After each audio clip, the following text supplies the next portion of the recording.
we live in a society today that people are trying to make a lie the truth.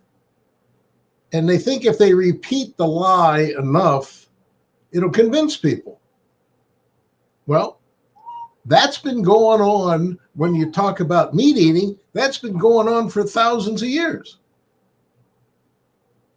And we have the influence that came out of the Middle East or Babylon, and it had to do with the sacrifice system. And if you take a look at all of the things that are written in the Bible about the sacrificial this and that, and how this is done, and the people eating meat, but they weren't eating much meat. And it was sort of a rarity. There was something that the wealthy did, or that was a special occasion, but it wasn't something that was like it is today. And we have the lying truth, so to speak, trying to make it truth, which really started with the dairy products.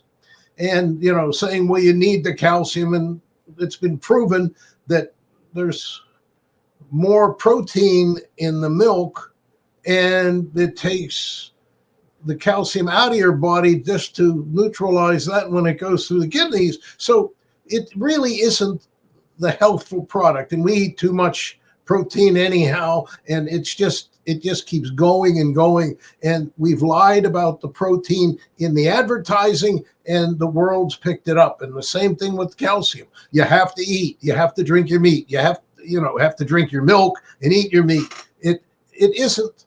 That's the lie. That's the false witness. We need to live in an area of truth. And all we got to do is think about Eden was vegan.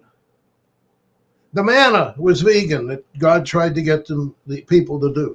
300 days aboard the ark was vegan. Jesus, for all intent and purposes, appears to have been at least vegetarian and probably vegan.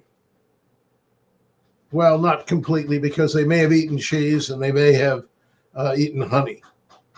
But if we think about what's happening, is the lie has been convincing Christians they shouldn't live in the heavenly will of God, because in the heavenly will of God, there's no pain or suffering or death, and we inflict that all the time on animals. So they pick up on the lie and dismiss the truth, which is in God's intent.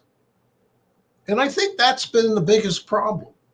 Why Christians don't become vegan, why they eat so much meat, why it has become like a sacrament, unfortunately.